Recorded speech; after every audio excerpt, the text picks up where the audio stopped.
എന്റെ മൂക്ക് കൊള്ളൂലാന്നും കണ്ണു കൊള്ളൂലാന്നും ചുണ്ടുകൾ കൊള്ളൂലാന്നും ഒക്കെ പല തെണ്ടികളും പറഞ്ഞിട്ടുണ്ട്.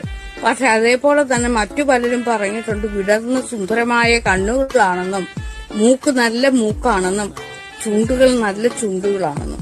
കാരണം എന്റെ മൂക്കും കണ്ണിനെ കുറിച്ചൊക്കെ എനിക്ക് നല്ല മടുപ്പുണ്ട്. വായു കയറണമെന്നുണ്ടെങ്കിൽ ഇത്രയും തുറന്ന മൂക്ക് തന്നെ വേണം, എന്നാലേ നല്ലവണ്ണം വായു അങ്ങോട്ട് കയറത്തുള്ളൂ. പിന്നെ എനിക്ക് മണം പിടിക്കാനൊക്കെ ഈ മൂക്കൊക്കെ മതി, മനസ്സിലായ? പിന്നെ എന്റെ ചുണ്ട് നല്ല ചുണ്ടാണ്, നല്ല കീറിയ ചുണ്ടാണ്, കീറിയ നല്ല ചുണ്ടാണ്, മനസ്സിലായോ? ഇങ്ങനെ വേണം ചുണ്ടിരിക്കേണ്ടത്. പിന്നെ എന്റെ കവിളും നല്ല ആപ്പിൾ കവിളുകളാണ്. പിന്നെ കണ്ണുകൾ വിടർന്ന തെല്ലി, പണ്ട് തന്നെ എല്ലാരും ഉണ്ടക്കണ്ണി എന്നാണ് വിളിക്കുന്നത്. പിന്നെ പറയുന്ന സെക്സ് അപ്പീൽ